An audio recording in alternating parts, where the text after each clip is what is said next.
സഞ്ജയ് ചെയ്യുന്നത് ശരിയല്ലല്ലോ. താരയുടെ കയ്യിൽ നിന്നും ശമ്പളം വാങ്ങിയിട്ട് ഇത്രയും വലിയൊരു വാർത്ത കൊണ്ടുവന്ന് പൂർണിമയ്ക്ക് കൊടുക്കുന്നത് എത്ര വലിയ ചതിയാണ്. എന്തായാലും ഈ കാര്യം താര അറിയിച്ചേ പറ്റൂ.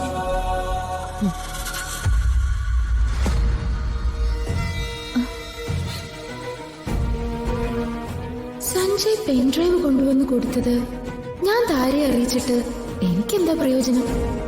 ഒരു പ്രയോജനമില്ല. അതേസമയം പൂർണിമയുടെ കയ്യിൽ തെളിവ് കിട്ടിയിട്ടുണ്ടെന്നും വാർത്ത ഇതാണെന്നും അറിയിച്ചാൽ അതെനിക്ക് പ്രയോജനം ചെയ്യും. അതെന്റെ ക്രെഡിറ്റിൽ വരും.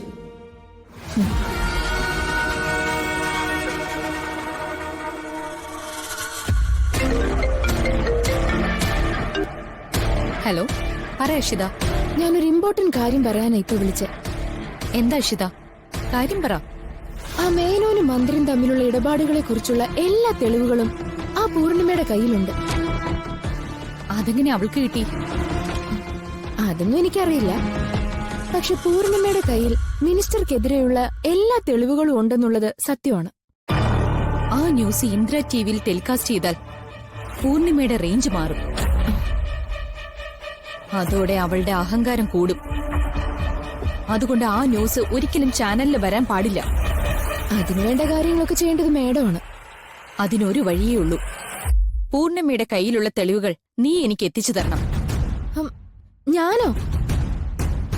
അതൊന്നും അത്ര എളുപ്പമുള്ള കാര്യമല്ല. നീ ഇതൊന്നും വെറുതെ ചെയ്യണ്ട.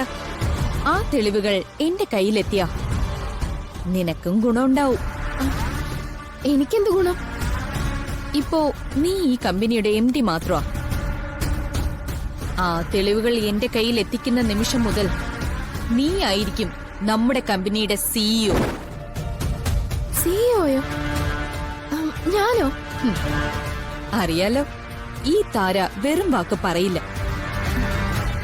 ഞാൻ പറഞ്ഞ വാക്ക് നീ പാലിച്ചാൽ നിന്നോട് പറഞ്ഞ കാര്യം ഞാനും പാലിക്കും. ശരി, സമ്മതിച്ചു. ആ പ്രൂഫ് ഞാൻ എടുത്തുതരാം. ഇടുക്കി എങ്കിൽ വൈകണ്ട, കാര്യം നടത്തിയിട്ട് എന്നെ വിളിക്ക്. ശരി.